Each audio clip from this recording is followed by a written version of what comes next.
call this meeting to order, 6:35.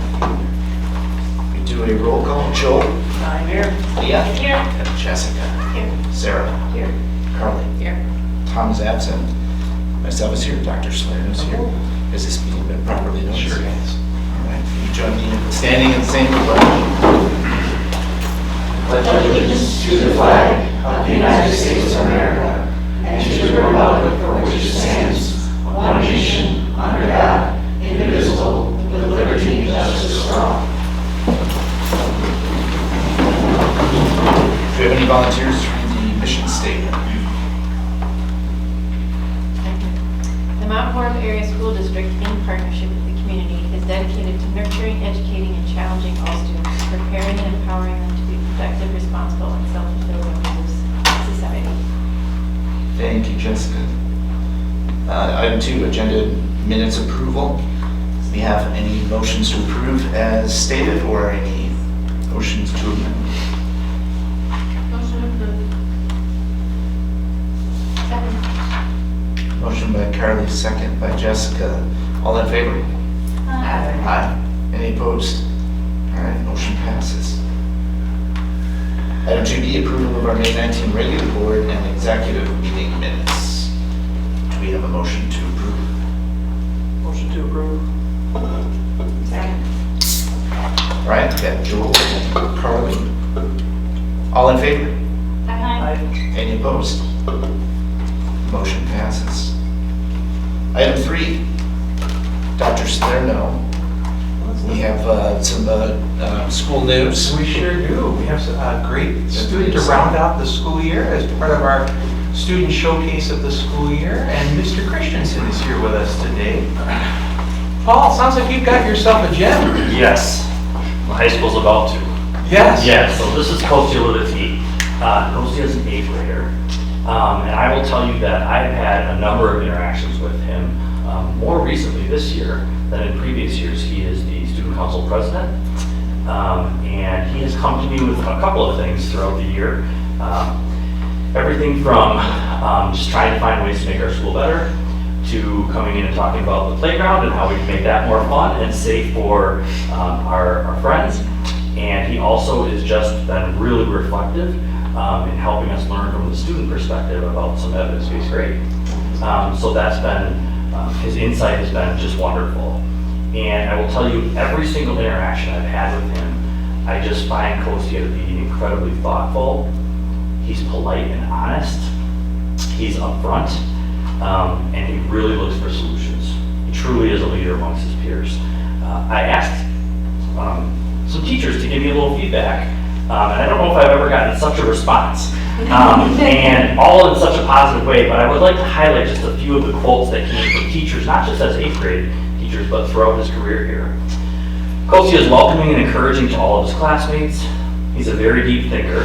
He loves to have long philosophical conversations. He always gives me something to think about. He has so many amazing abilities. Kostya is kind, he's driven, and an exceptional student leader.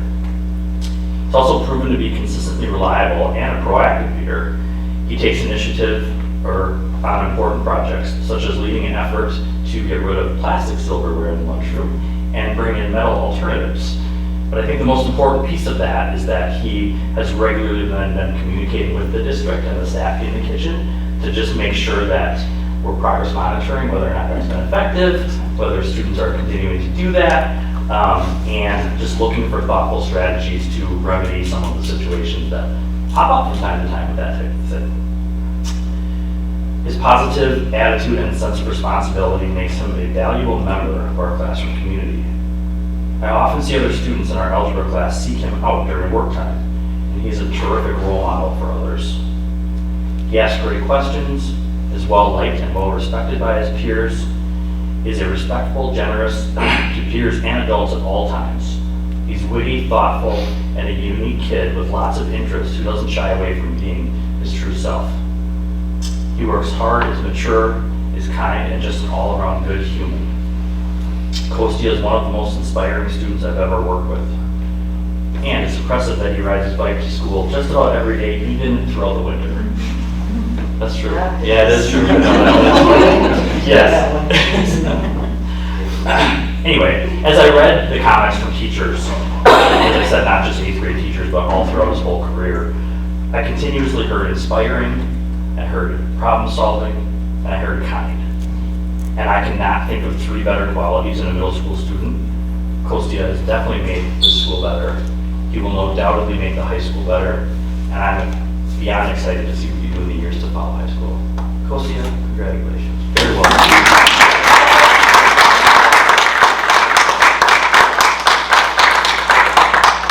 Looks like you brought along a very special person to you. Yeah, this is my dad, Constantine. Same name as me. That's very nice. Well, Dad, thank you for lending your son to our district and making us a better community. We know it starts at the home, and to have that kind of partnership with you means a great deal, so thank you. And as a small token of our appreciation and to memorialize this special day, we have this certificate, and I hope that you'll wear this Viking pin proudly. Thank you. Would it be okay if we took a picture together, maybe outside? I'm going to bring my friend and colleague, Mr. Craven, with us. Mr. Craven is our middle school Board of Education liaison, and so we'll get this all together. Aubrey will take a picture for us. This way? That's close, yeah. Thank you. Constantine in this picture too. Here's your food. Yeah.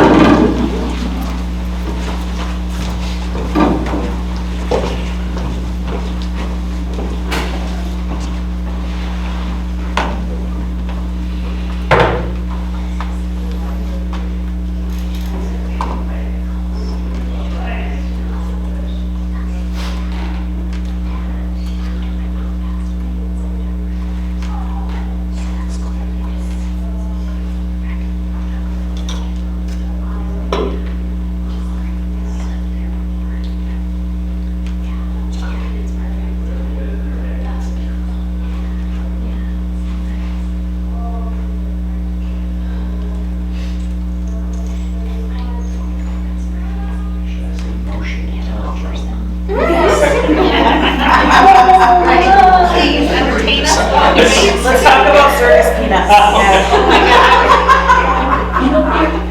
Amy wouldn't like that. She missed it. I'm not listening. Good, I'm good. not listening. Yes, she's listening. Motion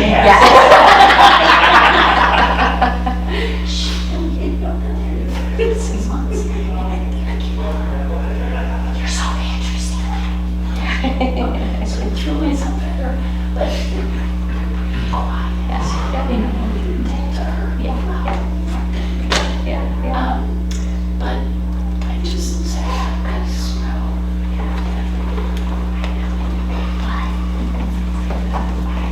Principal Christensen will be. I don't know. And he would love to share a couple bits of good news.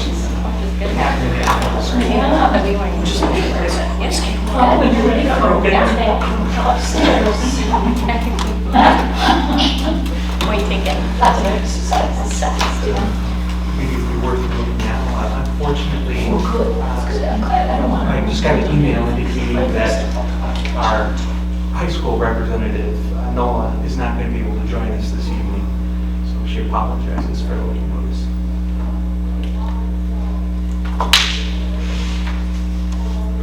Did you get a softball update? I'm waiting on, yeah, does anybody have any word on how the softball game's going? We heard cheering when we were I walking. like that. They were losing 6-0, Oh, when I walked, oh, like right before the board convocation. Wrong side.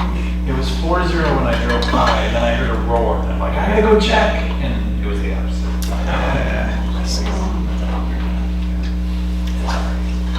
We're still proud of our girls. They just had an amazing run this season. I don't think they lost a single game regular season. And just so kind, brilliant kids too. I think they're going to be one of our academic all-scholar teams this year too. We'll find out shortly. Oh, what's Hi. going on in the middle school? Share some good news with us. Yeah, a couple of things. First of all, really fun time of year, right? Fun run is coming up on Friday. If you have not seen that, that is something to be seen. It's great. Field trips are It's not fun and shouldn't be called a fun run. No. Oxymoron, right? No. Anyway, that would be fun. We have an assembly and the whole thing and then some games and all that. Lots of field trips to various places. I don't know if you saw that we had 100 and some students go and sing at the Mallards game, the national anthem. That was super cool. Lots of 6th, 7th, and 8th graders attended that. Yeah, just all of those things going into the last year end of the year field trips, yearbooks, sending off to our 8th graders. I saw the 8th grade staff up on the roof today waving to. They always wave and then they point at the high school and so they don't tell them, don't split up the 8th graders yet. But anyway, just those types of things. The other thing that I wanted to do is I just wanted to take a minute to thank our student services team. CJ, Tara, Chris Ann, Diane, and Katie, the extra time, the attention, the thoughtfulness that they've put into thinking about May as we approach the month of May, and really leaning on our students and the Sources of Strength team that has been a student leader group throughout this year, and giving all students throughout, as we ramp up into the end of April, giving all students an opportunity to learn a bit about the sources of strength and then recognize their own and what gives them strength when they go into certain things. And they tied that into the month of May, which is actually Mental Health Awareness Month. And I just think it set the building up and the students up so well to think about May in its totality in a much more positive way and proactive way and solutions-oriented way rather than maybe some others. So if you happen to run into any of them at some event at some point, don't hesitate to just acknowledge and thank them for all that extra time and effort they put into making this a great place for us at the end of the year. Yeah, I think that's it. Have a great fun. Yeah, you will. Lively. You tired on Friday night? Appreciate all Thank you. Dr. Salinas, 3D citizen comments. Yes, we have 3 people who signed up tonight. First, Mr. Kelly.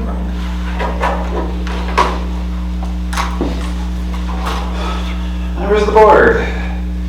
So on March 18th, there was a board communication letter. And one of the lines in that letter, and I'm guessing it was from Dr. Slayer, was, "I am absolutely not trying to take anything away from the hard-earned accomplishments of our young people and our devoted staff." Well, you might not be intentionally trying to take anything away from the students in Mount Horeb schools, but you most definitely are. You're taking away their ability to demonstrate the level of their talents and abilities to admission departments at universities. I had evidence of this somewhat a few months ago when I spoke to the head of admissions at Milwaukee School of Engineering. Her comments were, "In my experience anecdotally, I have seen grade inflation at schools that provide evidence-based grading. Typically, when we ask a school that has an evidence-based grading to create grades, 99% of the time the student is receiving full A's and a 4.0 estimate." Now, however, I felt like this was a very filtered comment, and I felt like she was holding her feelings back and was kind of a PR type comment.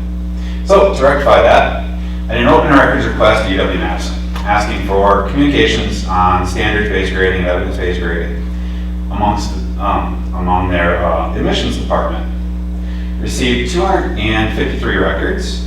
The high level of what I found was the university is sending all standards-based grading, evidence-based grading applications to special reviewers because of the challenge of a review.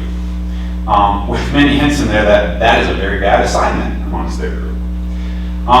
There was no positive discussion whatsoever about standards-based grading and evidence-based grading. And there was a significant amount of negativity and sarcasm.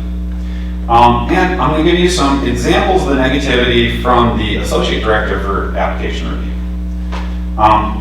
And we want these kids to go to college, like the kid I was just looking at. I know based on the address they're coming from, not much, and are taking some of the hardest classes the school offers. Yet the standards-based grading doesn't reflect that. Another quote, "You can do standards-based grading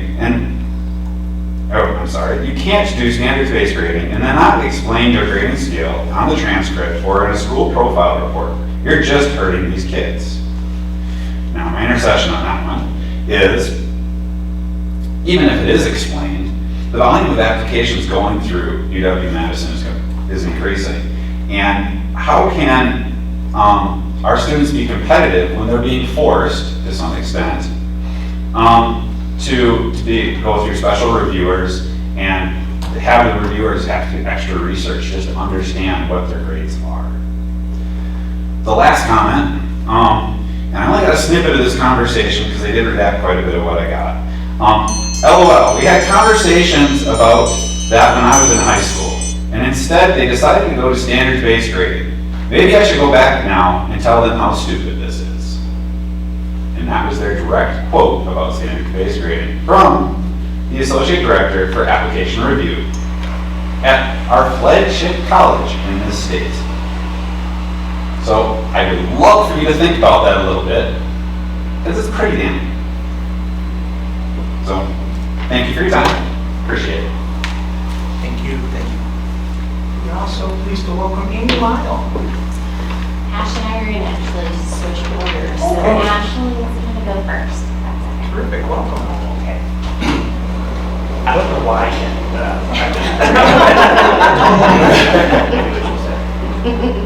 So real quick, this is funny because our village is so small and I know so many of you, I never know how formal I should be when I address the board. Should I be like, Mr. President, officers and directors of the board, Dr. Salerno, senior leadership of the school district? Hey, y'all. So anyway, for the record, I'm Ashley Green. I'm a member of the community. And I have two Vikings we're very proud of. One who graduated last year. He's at American University in DC. And we have a junior in high school, soon to be a senior, that we're very proud of.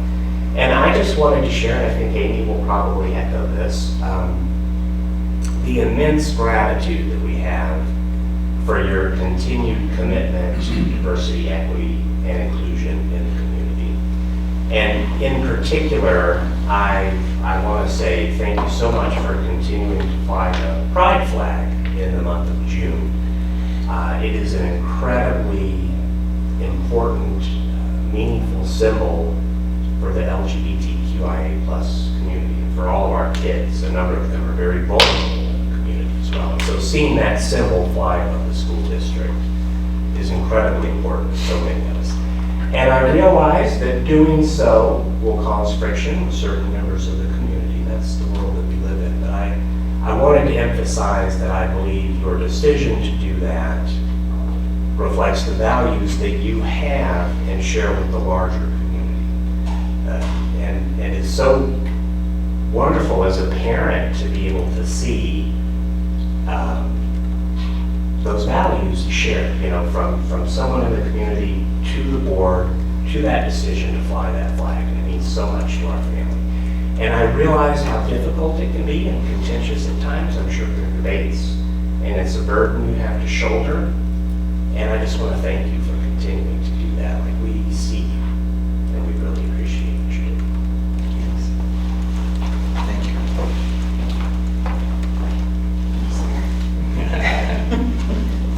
Amy Lyle.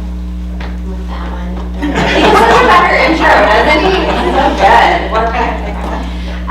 I also just wanted to thank the board for, again, flying the flag this year. It really does mean so much, and we kind of had our own process at our own home. We have a multi-generational household, and we have several flags flying in front of our house. Ooh, yeah, we do. And so a decision had to be made about taking one of them down in order to fly the pride flag, and there was no qualms whatsoever about putting a pride flag up, but we had like a small one that would kind of be like put by the mailbox, which was very visible, but it wasn't the same. And we also had a flag from our home state that isn't welcoming at all to our child, and where our child actually wouldn't be safe to live.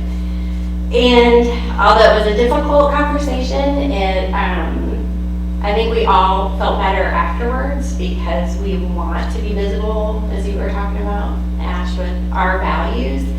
And while we would want people to make positive assumptions about who we are in our house, they make the wrong ones when they see the other flag flying out. And that'll be a conversation for another day with how it goes back up. But I feel both pride and also some vulnerability in flying that flag. There's some many neighbors who are absolutely super supportive and one who's connected to somebody who's very not. And so I share that sense of vulnerability and just hoping that we can have a peaceful celebratory Pride Month. And just thank you again for your ongoing support. And especially in these times when we know in the budget bill in Washington is really, continuing to attack trans people and trans adults and cutting Medicaid, which impacts so many of our students across the board. Students with disabilities, it affects this budget, massive. So really just appreciate you all always having the big picture and seeing those intersections and how when we support the most vulnerable, we're like bringing everybody up with us. So thank you.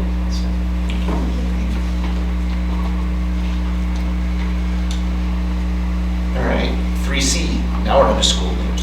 I got ahead of myself. It's exciting, all these great things happening. Can I get us I was started? gonna say, do you want to get us started since we don't have a student rep? That'd be great. And of course, we're excited to celebrate Nola and all of the rest of our graduates this Sunday afternoon at 3 o'clock at Alliant Energy Center. It'll be another great commencement exercise. And this Friday, all of the high school seniors are going to do their graduation walks. Have you heard about this? Where the students go down to the elementary levels with their caps and gowns on, and all the children line up, and it's just so sweet. Opportunities for teachers and students to reconnect maybe after some time.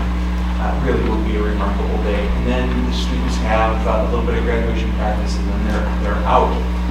Word has it, though, we have a number of other students in kindergarten through 11th grade who are deeply saddened that next Thursday is the last day. The good news is that 89 more days from now, school starts again, and we'll just pick right back up again and keep on learning. I'm excited about that. We mentioned it just during the break, but we're sending well wishes to our student athletes tonight, softball. We know that game got moved up a night just because of some anticipated thunderstorms here, and so we hope our young ladies are having a good time. And then word has it we have a track and field state competition also this weekend. Friday night's going to be a big night. I think even into Saturday, I believe that's up in La Crosse, and we have a great contingency of young people who are traveling up that way. And then I thought it would be helpful, though not on the agenda under the superintendent's comments, just to share the actual quote that I made with regard to grades in schools. As opposed to what was just taken out of context. And as you'll see, back in, this must have been in March or so, I did an analysis of our students' grades. And I bring to your attention what we perceive to be some grade inflation here in our district right now. And what we know to be true is that with the movements that have been made with the input of our families on multiple occasions, we've hosted a number of opportunities for our families to share, that we are trying to do the exact opposite of what was just heard by our guest speaker tonight. Unfortunately, I wish he was here, but I'd like you to know we have been studying the data, and we know that we have the ability to control for us not to have grade inflation, but to hold kids to a higher rigorous standard. Hold them to account for their learning. And we believe that it's not reasonable that out of 788 students, we have what looks to be about 360 students who are on honor roll right now. We got some amazing kids, don't get me wrong. But we believe maybe there's an opportunity for us to go back and revisit, because that's not normal for school districts our size. One other piece that I encourage us to think about is that when we call data, we just don't do it through open records requests, that we also recognize that we're having conversations, collegial conversations, not just with the University of Madison, but that of all universities, near and far. looking at the literature. We're seeing what's happening in other parts of the country. So I invite Mr. Braun to continue his dialogue with the district. I know that we've attempted on many occasions to have conversations with him. He likes email, which is great, but we know that much can be lost through email. We know we have some data that can help support all of us listening with the intent of wanting to learn rather than just be heard. So I'm very excited about the close to the school year. I'm excited about what our students have been able to accomplish. We've had a good year, and that's due in large measure to the support we receive from our parents, but then also that of an amazing faculty and staff. We're blessed beyond measure, and I'm just so pleased to put this one in the win column for this year. It's been a much better year than we had last year at this time. So thank you. It's Dr. Sloan. Anyone else with school news they'd like to weigh in on? Tomorrow night is the middle school music awards. Middle school musical is next week, but tomorrow night is the music awards. I don't quite know what it means, but I'm going. Be there. Confused me because it was like the middle school musical, high school musical. Wait. Oh, they're doing High school musical junior. We're gonna have a junior parts, yes. Great. That's all. Those two things. Great, thanks. Anyone else within their school news to add? All right. Let's move on to number 4, personnel transactions. Dr. Scalano. Yeah, I'm I excited. bet you have a few to call out. I do. I want to take a moment to acknowledge Alice Allen. Alice, as some of you know, has been serving in a paraprofessional quasi-administrative assistant role at the Intermediate Center. In fact, long before the Intermediate Center opened, just in its new incarnation. She's been with the district for 32 years. And just kind of looking back at her past evaluations, this is something one of her principals once wrote. They said, quote, "She's known as someone who's warm, helpful, kind, and dependable, with a helpful spirit, and always someone who truly cares about students and staff. She has juggled the many demands of an elementary school office for her entire career with the Mount Horeb Area School District." So we join in thanking her for her years of service. We had a lovely celebration. Thanks to our friends in the HR department for today's celebration out in the courtyard over by the high school. We wish all of our employees, especially those getting ready to retire, the opportunity to enjoy the fruits of their labor.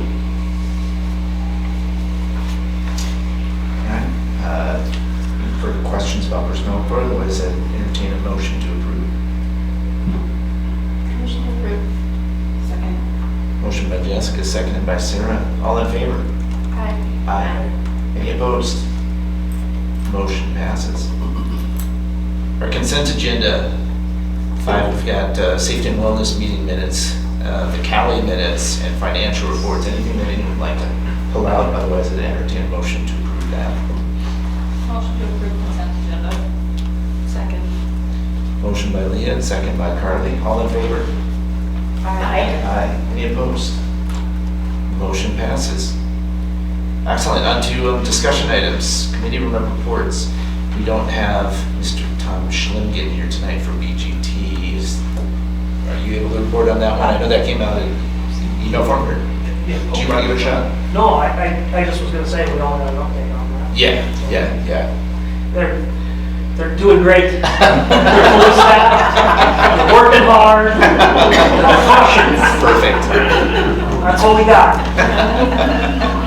And we're gonna hear more tonight. Yeah. And is there anything else you'd like to call out specifically about BGT? Or? I'm just so excited with the fact that we're at a staffing level that's very strong, and that's due in large measure to the partnership between our coordinators and human resources.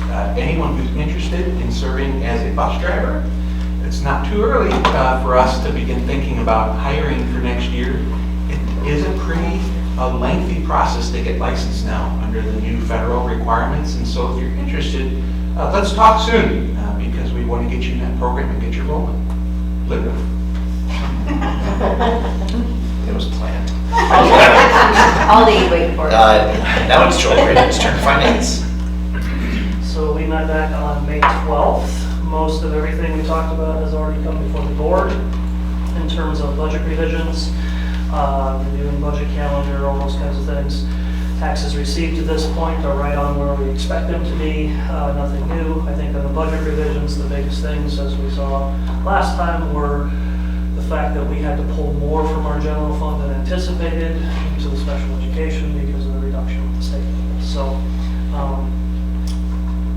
we plan to meet again next Monday at 4:30 virtually. Excellent. Any questions for Joel? All right, safety and wellness, Jessica. We met on May 19th, and we were able to have Hillary Hartman present her work on Oregon's mental health with us. We also spent a good amount of time working on the board belonging statement, which we're going to work on again this month. And then we worked on a policy 493 student valuables, which is on our agenda for the day. Great. Any discussion about that? Was there a Parks and Rec meeting that you want to report on? The Parks and Rec meeting was canceled because instead they had the Luckin Park meeting. So the only thing that I'll share is if anyone is interested in voting or sharing their opinion on some of the proposals of how that parkland will be used, it's still on the village's website. So there's pictures of the boards that were presented, and then you can just, there's an email address where you can share your choices. Great. Any other questions or comments on that section? Sounds like no. Good to go then on to 6B, our information and advocacy report, expanding the community's understanding of our annual capital improvement and maintenance long-range facility and maintenance planning. Mr. Dave Reed and Scott DeYoung. That's quite a mouthful. That was long. Yeah, makes it sound more impressive than it really is. That's good. Good evening. So annually we prepare we're going to go with first. We go with the analysis maybe first. Start there. Yeah, a report card type document that kind of lists some various criteria at each one of our facilities and its current condition. You can see there's not a lot of change. We haven't done a ton of work as we move forward to the next couple of years. You'll see some of these things begin to change as we obviously get rid of the ELC and make improvements to the PC and do some improvements at the IC as well. So those grades will change. One thing to just throw out there real quick, sorry. The February BGT committee, a number of months ago, reviewed these documents. It still looks strange to me because we don't have an ELC at the top of the document, right? And so what you'll see later when Dave talks a little bit more about his budget, he's not applying a bunch of Band-Aid costs to that building any longer. Hence the reason why the report card got a little bit shorter now, so. Yeah, we threw the towel in on that one, so to speak. But anyway, so thank you for that. There are some minor changes that you can see at the PC where the hard surfaces went from a B+ to an A because we did some repairs there last year, seal coating and stuff. One went down at the IC, the boiler. We did have a boiler fail. That will be addressed in this year's improvement budget. Other places, we downgraded the carpets at the IC. They continue to fade and fail over time. That will get attended to in the next couple of years, kind of thing. So as we go down that list, there's not a ton of big movement, just some minor things as we repair. You go to the high school, you can see line 2 as the envelope, the outside of the building, if you will. That expansion joint work will be addressed as we get through the referendum project in the next couple of years, which is something that's been on the list. It's been something we've attempted to do, and this would be a great time. If we get a bricklayer on site building something new, they can go for and make these repairs to the high school while they're on site. Windows and some doors at the bus garage. I've got some seals that failed on some windows and things like that.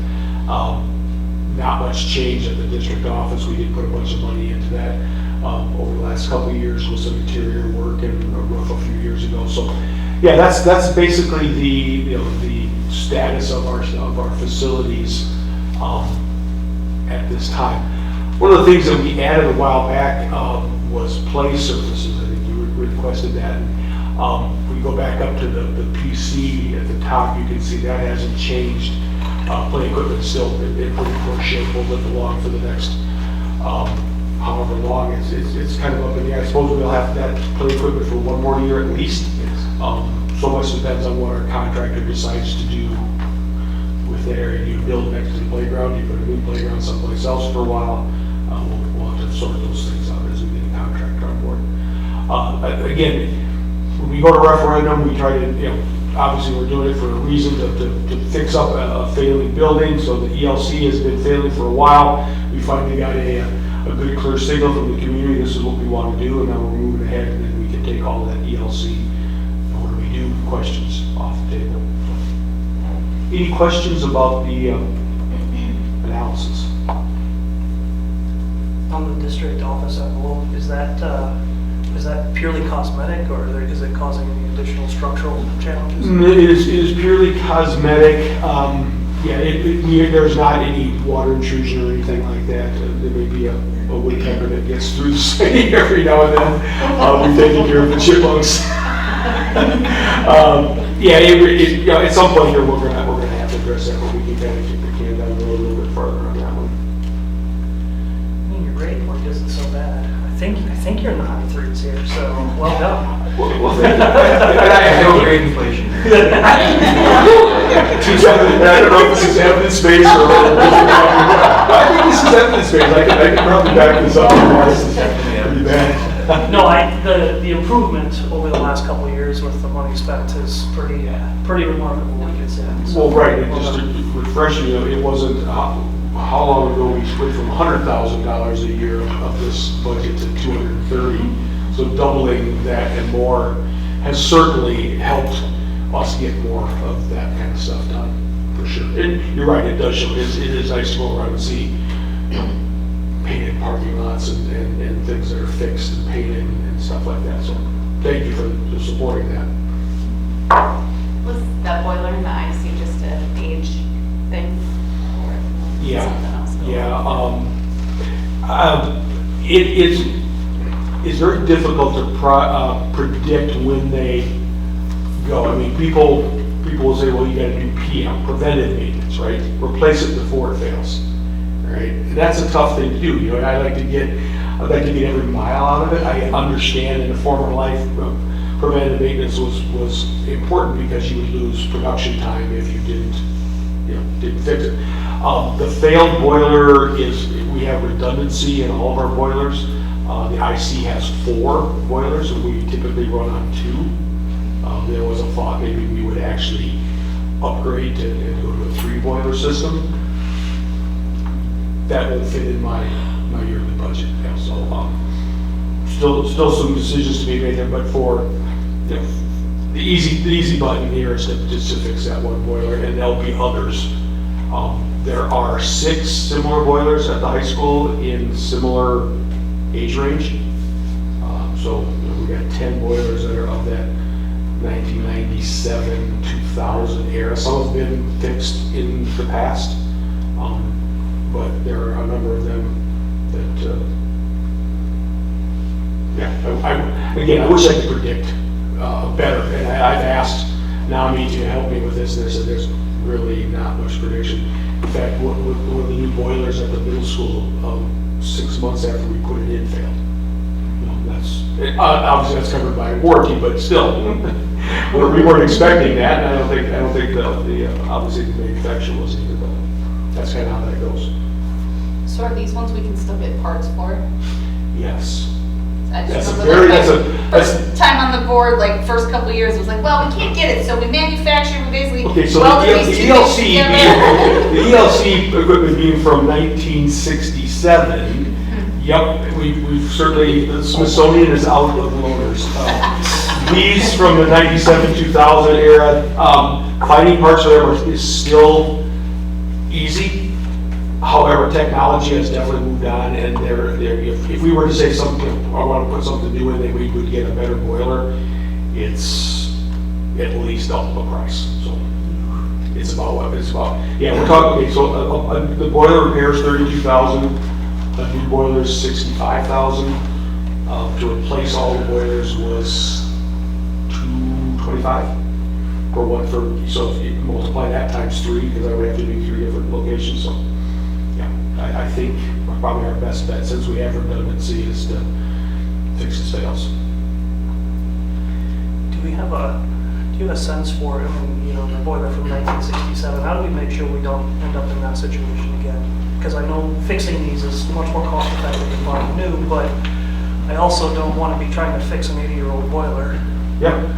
When I'm still in this community and can have to put out my teeth to talk. I totally get it, you know, and it's very difficult to know when you stop putting money into the old Chevy, right? Yeah. You know, it's like, when do I buy the new thing? I guess as long as we can still get parts for our boilers, the cost-effective way is to repair them, right? To install new ones requires modification, so that just gets to be, and let's be clear, it's not going to be any cheaper tomorrow than it is today to replace it, but it's still a lot of money that we don't necessarily have. We're gonna drive until the wheels fall off. You know, I've been there. I've had cars that the wheels have fallen off of. So, you know, unfortunately, I don't want the school to go cold. But again, we have redundancy, and it seems unlikely I'll have more than one boiler fail at a time. So should be in good shape. Dave, I know that you want one more boiler question, so I'll give it to No, you. In terms of performance or integration or whatever, it seems like it doesn't make a difference, not mix and match that way. In terms of the age or whatever, you have different systems. As long as they're functional, you can make it work. Right, so the high school is a prime example of that, where I have boilers from the late 90s, and I have boilers that were installed in 2015 and 2019. The 15 and 19 ones are basically the same machine. We have an automation system that will integrate those, and the high school is a much more complex system, that there's so many different. This particular building has one massive air handler and boilers and all that stuff. So the whole system is on one, where the high school has got many different little things.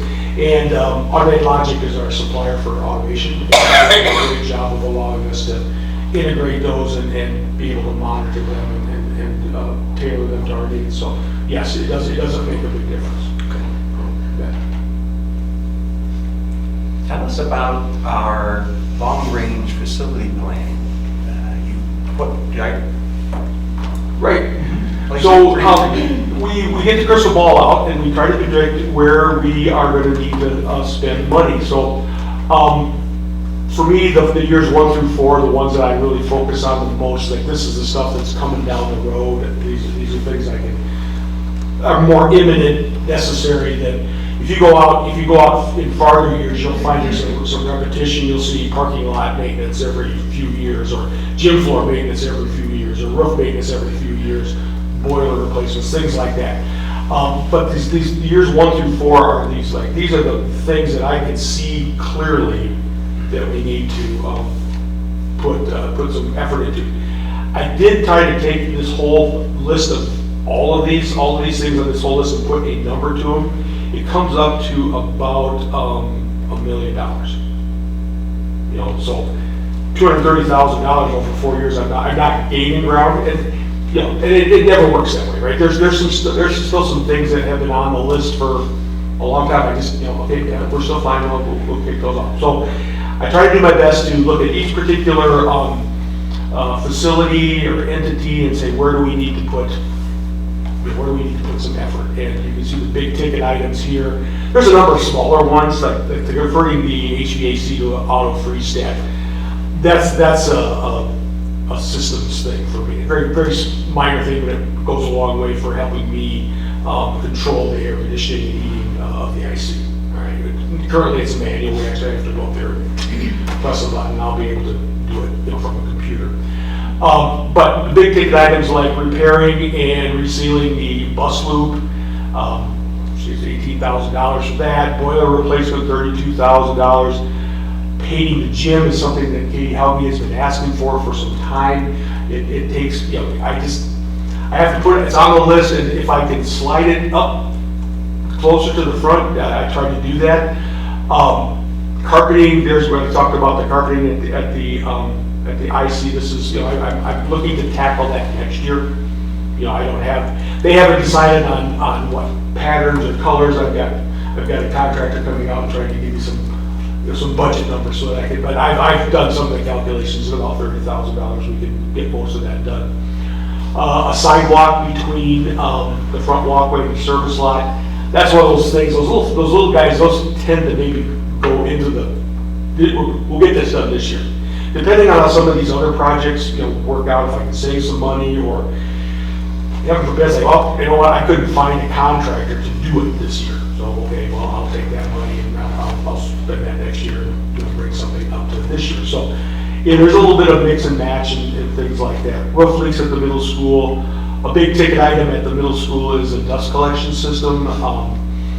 Paul has been asking me for some time. I've been working with Tom Butasov to come up with a system that is better. You know, what's in there right now is what you would have if you had a home woodworking shop. You know, so Tom wants better, the kids deserve better, so we're gonna tackle that this year. Some storage for them. Another thing Paul's requested is some new restroom partitions throughout the building, so we'll get those guys at least ordered this summer. We'll start picking away at installing them over the course of the year.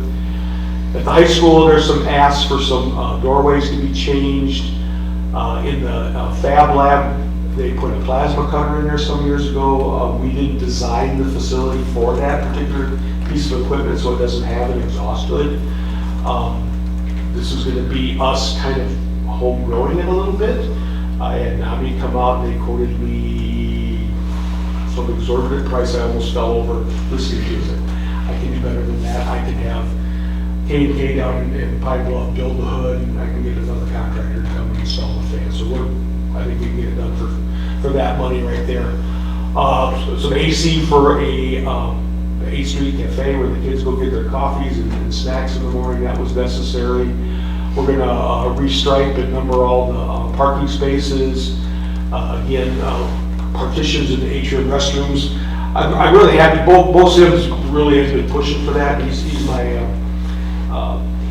lead custodian at the high school. He rightly pointed out this is the thing the community sees the most. Is this restroom in here when we have events and stuff. I'm like, yeah, gotcha, brother. We'll get you some new partitions in there. Also, if you've been in the atrium lately, some of that glass in that storefront, those seals continue to fail. I think I probably will have replaced all of them pretty quickly here. So that'll be something we tackle this year.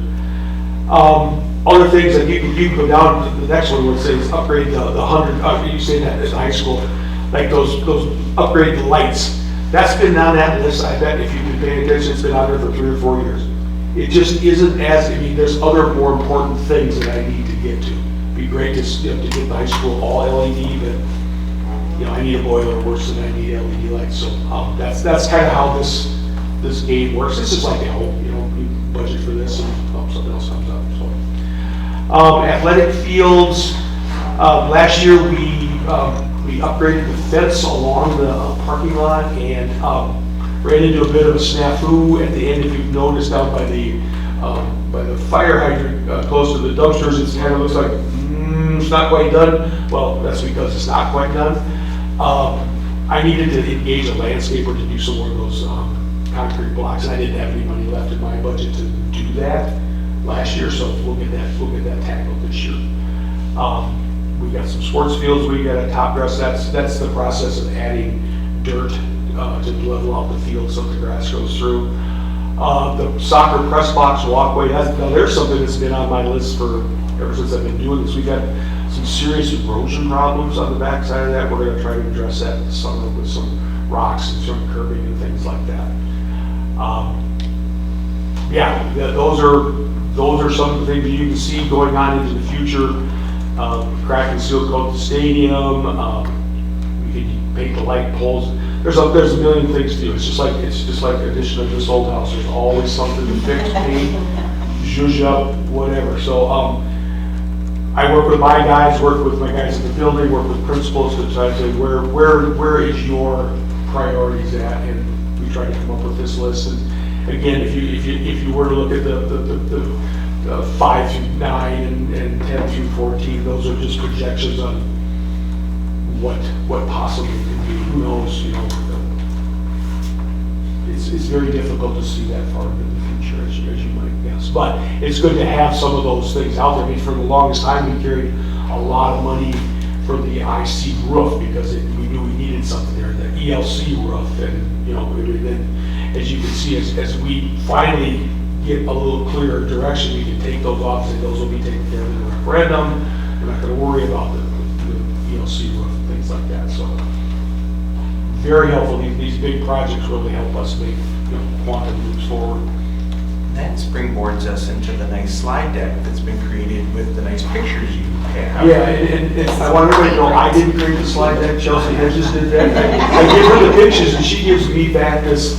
She says, well, let's do it. I'm like, well, heck yeah, that'll do. I thought I was going to have to go over and explain stuff to her, but she's got it all figured out. So this is a representation of all the projects I intend to, not all, the vast majority of the projects I intend to tackle over the next year. Most of this money will get spent this summer. We'll have to see if I can get contractors and stuff like that in time. But the vast majority of this will take up the $230,000 annually that I get to spend on maintenance projects. So we can start right here. This is, I think this is the cover page, but I'll roll this out. We're going to put a sign over at the bus garage finally. That's been on my radar since the day I took the job. You know, so this is obviously a direct copy to the district office. So we're going to have consistent branding and colors and looks and stuff like that. So this will be a welcome addition to the facility over there. I won't have to explain to people where we are. Look for the sign. Anyway, so we'll start at the high school. On the left is the 8th Street Cafe.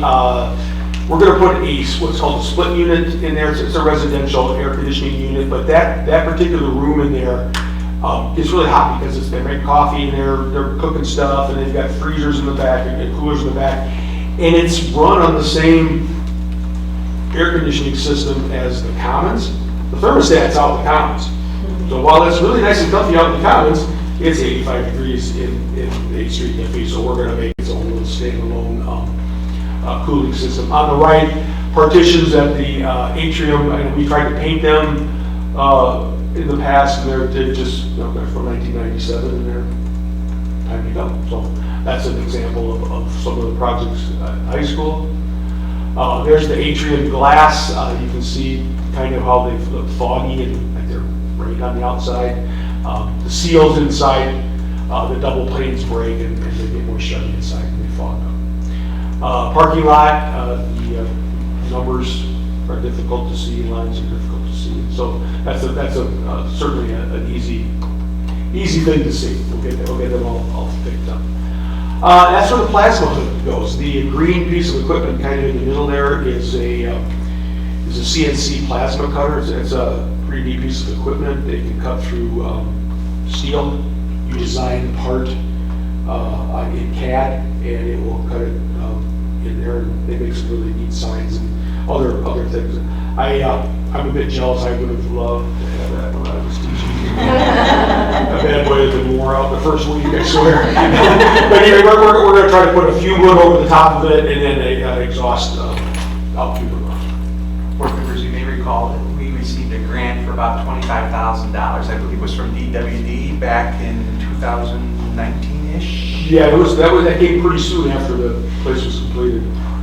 It's a lot of use. I'm grateful that we continue to grow. It does. The Fab Lab was kind of designed as a clean Fab Lab. There's not a lot of dust and dirt. 3D printers don't make much smoke and dust, but they got this and it's like, well, this is where it needs to live. So we'll and they've been really decent about looking for us to come to a solution. Again, I engaged NAMI and they gave me a quote that said they really didn't want to do it. But they would do it if we would pay the money they asked. Okay, now we move over to the middle school again. Since 1993, those guys have been in service and use, and they get beat up and repaired, and we're gonna just swap them out with some nice stuff. Paul's been very patient while we fit this into my budget. On the left is the dust collector system. That's the shop at the middle school, and you see the kind of in the upper center is looks like a bag hanging over. That's the dust collector they currently have. Again, woefully undersized and under capacity for what Tom is trying to teach these kids. So he's come up with a new design. Then we're going to move all that equipment around and get it in more of a usable space for him. And then the new dust collector will live outside. So let's create some more space. And to that as well, we're going to have a little storage shed right there where it's shown on the right. A little lean-to kind of thing so that Tom can keep all of his raw materials outside. The problem is that shop is really tiny, and he's got some fairly substantial class sizes, and trying to keep everybody engaged is a task, So we're going to try to support him with a little bit easier.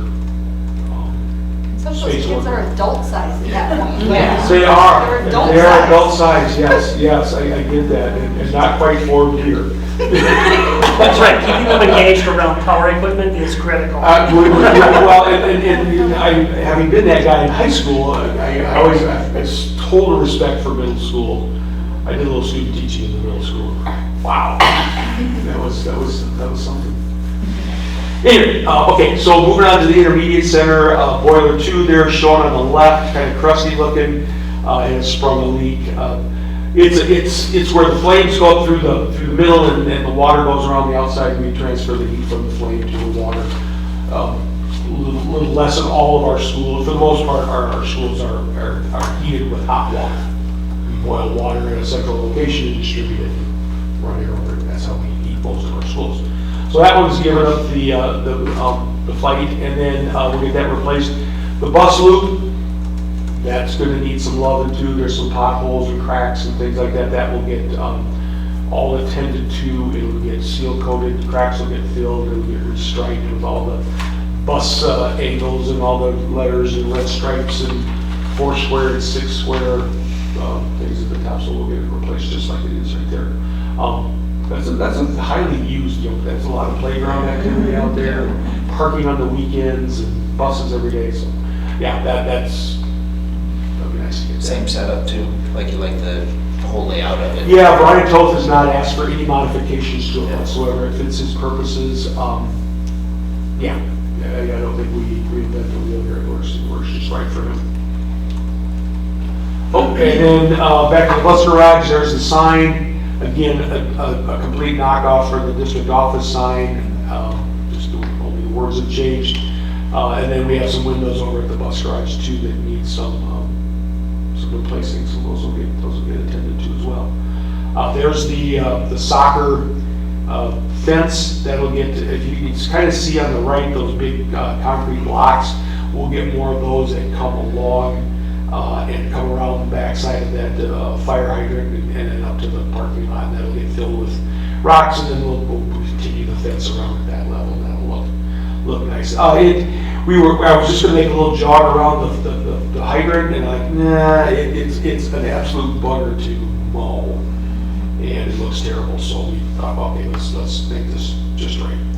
And then on the right is the ramp that leads out to the soccer press box, and you can kind of see some of the erosion that's occurred over the years, where we intend to take the whole ramp right off of there and fill that whole area with riprap, which is rocks about 6 inches in diameter, just to kind of lock that all down into place. Ambitious things to do, but I think we can get it done. We look forward to you coming back in August, sharing the after pictures. The after pictures. That's my favorite part, the after pictures. I can envision it. Right. Can't wait. Right, yeah, it'll be a busy summer for sure, as it always is. It's very rewarding. It's nice to get these things done and to make these improvements. better. That fence down through there looks so much better than what we had there before, so. I think it makes parking easier too, because you were like, where do I stop? Before you're like, nope, I went over. Yeah, I can totally get that. Any questions for me about the projects and stuff? Dave, I'm gonna reverse jinx this. Okay, ELC, yeah. you've got a couple of years left on it. Is there anything that's on your radar in terms of like functionality for 2 years? I'll say that the electrical system is, we upgraded that a few years back. Windows and doors are upgraded some while ago, 10, 15 years ago. Boilers are newer-ish, they're not 1967. They're, I don't know, 97, 99. So and they function, again, redundancy, that's 2 boilers, we only run on 1. About the only thing that, gives me pause is the roof, right there. And the roof last winter, was fine.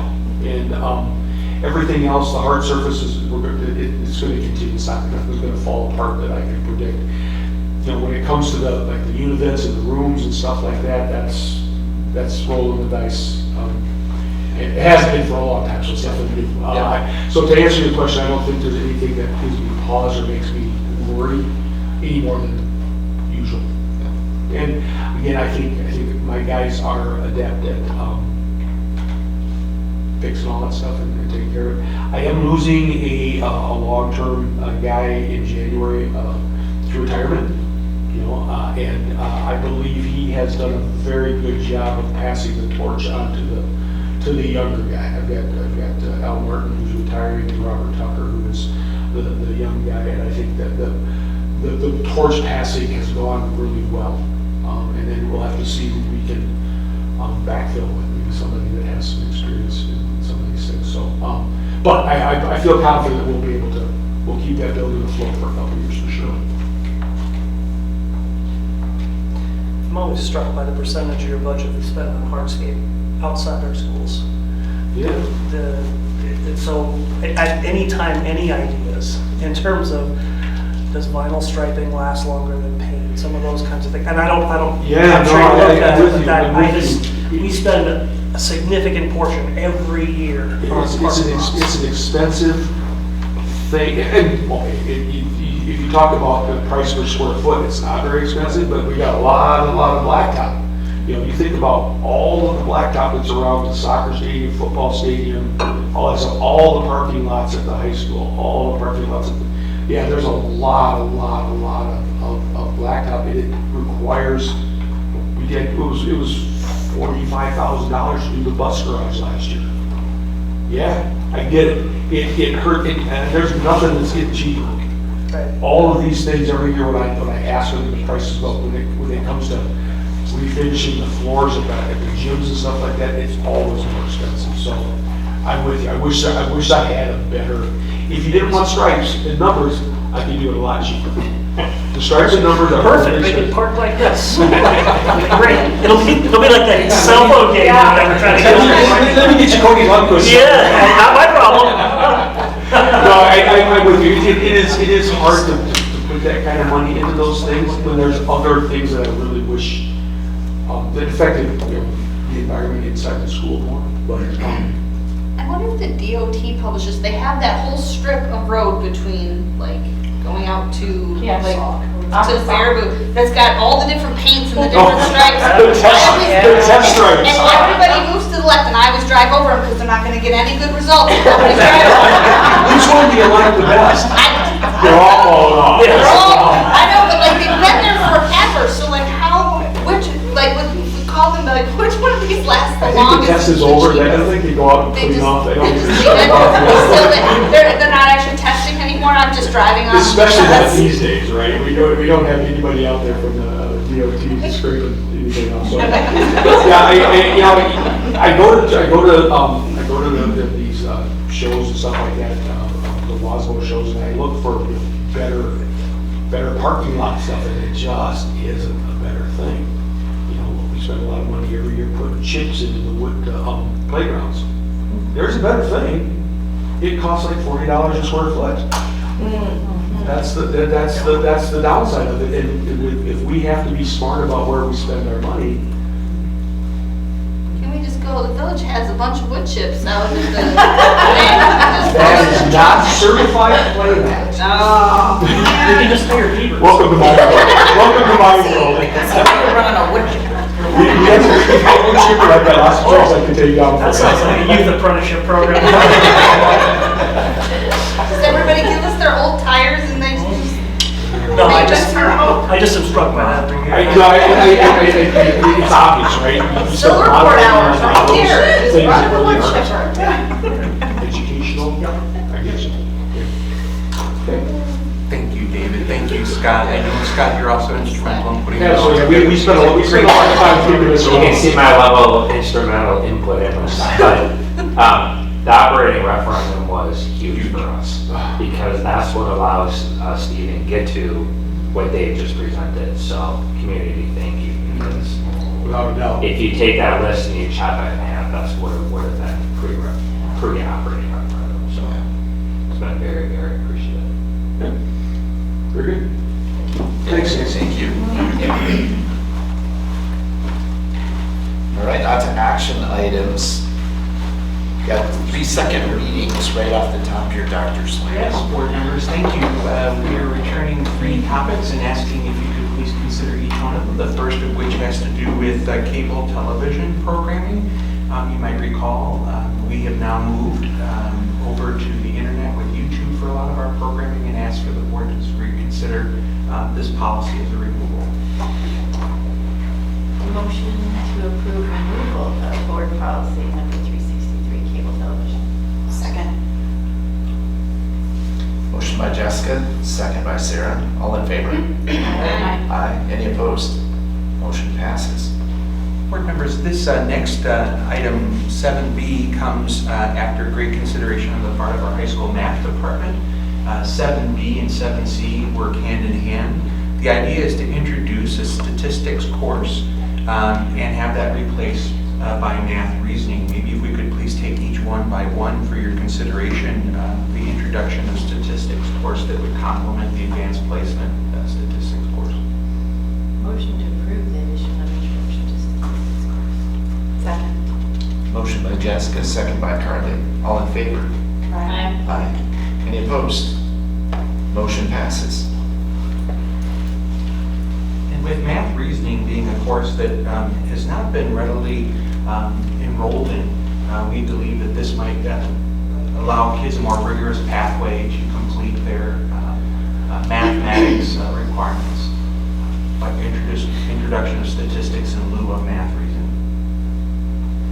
Motion to remove math reasoning course catalog. Second. Motion by Joel, second by Leah. All in favor? Aye. Any opposed? Motion passes. 7D, first reading, Board Policy 493, Student Valuables, referred to us by Mr. Ryan Johnson.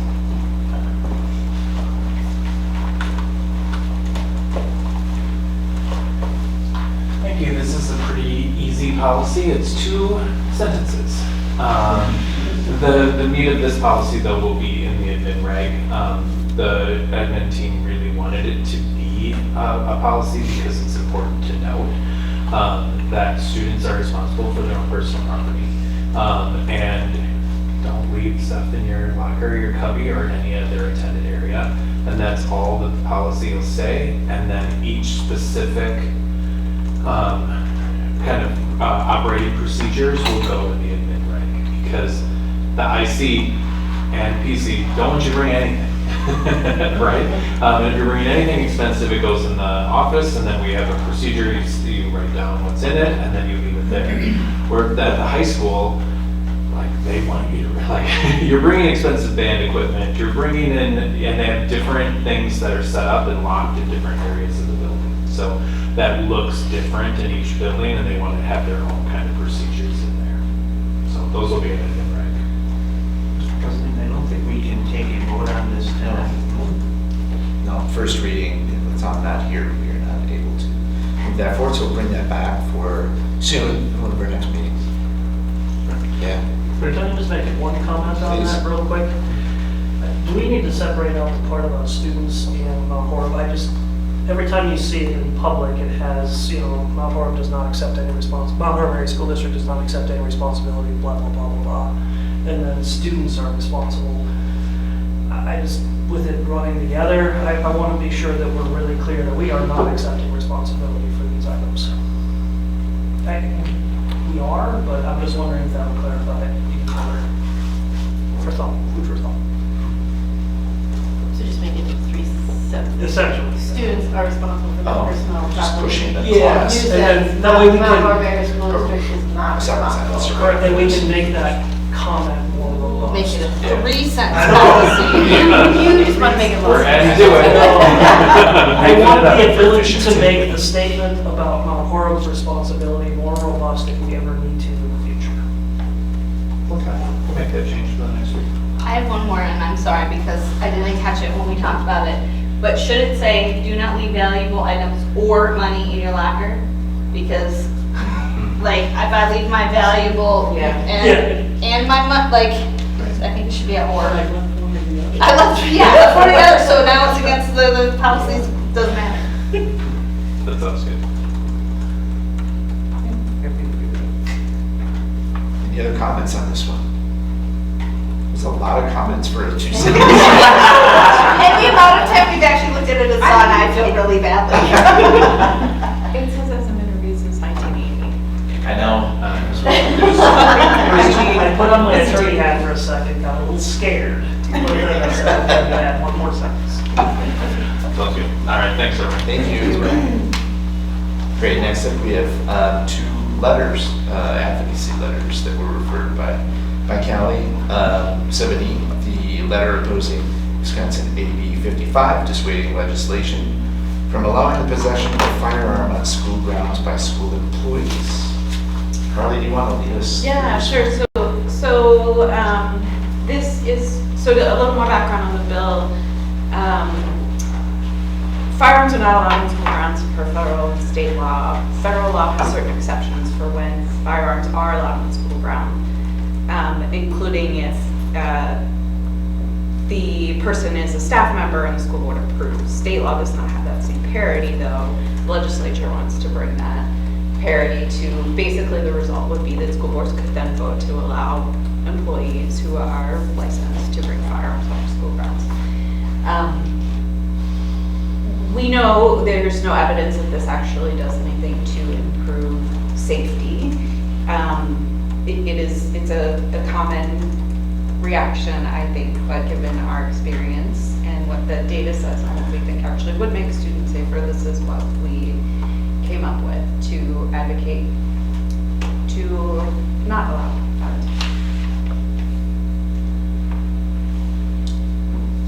Great, now everyone's had a chance to thoroughly review the letter and where you're at in terms of discussion on this. Any other thoughts from any of our other board members about this, either the actual language or the context of this discussion? Carly, can you give us just a little update on where this is in the legislature right now? This particular bill's been introduced. I don't believe it's been heard at all in either of the committees yet. That's what I thought, It's been introduced. It would not get, the governor will not sign it, I don't think. Would it pass out of committee? What we've seen in the past on these things is that as the session comes to a close, they're going to pass it out of committee and send it to the governor. So, but I think this year particularly, we felt given our experience, we had a little more to say on the types of situations. We also, in the closing of the letter, tried to talk about the things that we do think would improve safety, including advocating for permanent funding in the budget for the Office of School Safety, which I don't know. I mean, I don't know where that is in the budget process right now. As you may remember, that was only temporarily funded through a certain date. We know there are some legislators who want that to be a permanent part of the budget, but right now, while the budget's up in the air, we have no idea where that is. Great, Carly, can you remind us again what our intention is then with this letter? Is this one that we would submit right now, and any other plans? Yeah. Yes.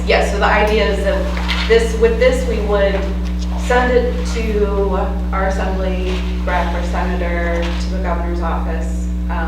We had some discussion in the community legislative engagement about publishing in the paper, perhaps seeing if Chief Burek, if the police department, how they feel about it. There is some history of the National Association of School Resource Officers also being against this idea, which is referenced in the letter, but it'd be great to know a little more about what our community law enforcement Our feel. local police department is reviewing it as we speak. I was gonna ask, can we get this jointly signed? Mhm. Because it's one thing for us to ask, but if I could sign it too, in good conscience, that would be excellent. I can't imagine them walking into a situation where they know there are firearms in that situation. Right. Great.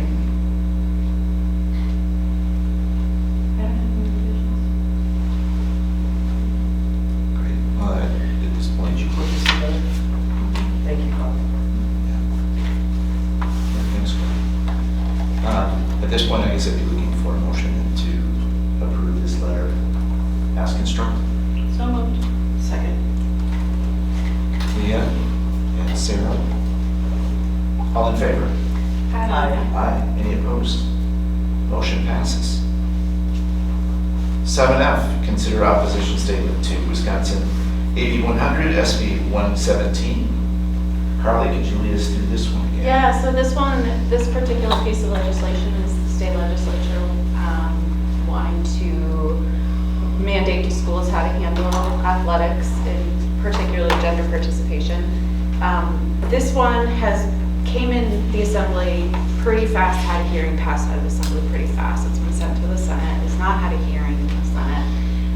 Tactically, the thought on this one was to hold this and submit it as written testimony should it be heard in the Senate. And so as you read it, we walk through what the benefits of athletics are, what the data tells us about all students who, particular LGBTQ students who are particularly vulnerable to mental health challenges, and when you combine those two things, we talk a little bit more about the benefits of ongoing inclusion, working toward greater inclusion over time for all of our students. I think it's good. We had a lot of discussion and reworked this quite a bit, and I think it's good to note as well that we wanted to note that at the bottom there, just strategically writing it that way to say that it just does not form legislation, but other organizations handle this. So I think we were very strategic in how we worded things, and we really talked through a lot of the verbiage. And this had a lot more. This had a lot more writing than what the first thing. Would it make sense to highlight the section about the nuances inherent, but the inclusion is what we're after? I don't know if that makes sense to highlight that or not. I mean, I like this. yeah, I'm wondering, that was the one part, because that's the part, I get it's a tough challenge, but the inclusion is critical. Right. And to allow them to see that we recognize that, but at the same time, we can't waver in our wanting people, everybody to be. Yeah, and I think And that's what we were that's trying kind to of go the to. point we were trying to get across. Yeah, Absolutely. that was where we were getting to a structuring it, those two sentences there. And then particularly just with the reminder that these are real kids, real families, they're not headlines, they're not stories. I don't, if that would be appropriate, I don't know. I think that makes sense. I like the letter. My only thought is, and I can be definitely, if you all disagree, my only thought was if we want to put in a few more citations. We're trying to educate as well as convince, and if they are already like we have the one thing linked at the bottom, but if there's other, again, and you don't want to have 25 because then I'm not going to look at any of them. But like if there's a few more things that we want to link that readers might see as unbiased places to get information, you know, like when we talk about, you know, data tells us that our LGBTQ plus students are particularly vulnerable, or, you know, I mean, just a little bit of that, and again, it's not a have to, but that was just my one thought, was like, considering who the reader is, do we want to, like, we're not just saying this because we think it's right, this is based. So, I didn't take the time to find any, so. I think we talked about some of that and just not wanting to overload this with that data in the letter, but I think it makes sense, I mean, to link some citations. I don't know. It's not a have to, that was my only thought, otherwise I like the letter. If it would be helpful to the board, I can easily access that kind of information and embed it both over Wasn't there some WIA ruling stuff and things, wouldn't that be something worth? The reason we didn't, I'm sorry, but one of the reasons we had the WIA listed as a governing body, but due to their ruling, we didn't want to draw attention. But procedurally though, part of our argument is like, that's where the discussion. That's where it should needs to happen. Versus the legislature. Yeah. So that's why we just left it as athletic governing bodies. And then we'd have to get into details about, and not just with the Board of Control, but with the member institutions, which is where the decision came from. Which is the concern when I think about the case law that's out there and stuff is the member institutions. Yeah. No, this was, I mean, Carly and Sarah did so much work on this. This was, I appreciate, I appreciate y'all being, like, us having these really in-depth discussions about a very sensitive topic that's meaningful to a lot of people. You brought a good perspective to it as well, though, from, which I really appreciated. Good. So at this point, would we be, with footnotes, would we be comfortable having someone move to approve this letter in reactive state? As testimony. As testimony. That we hold until it's been to a hearing. So moved. Second. Motion by Leah, second by Jessica, all in favor? Aye. Any opposed? Motion passes. All right, that's the end of our action items. Do you have any citizen comments for round two? Don't think so. All right. At this point, then I would entertain a motion to go into closed session. So moved. Second. Motion by Sarah, second by Leah. Roll call vote to go in. Joel? Yes. Leah? Yes. Jessica? Yes. Sarah? Yes. Carly? Yes. I'm a yes. 5 minutes, 5-minute break? 5 minutes.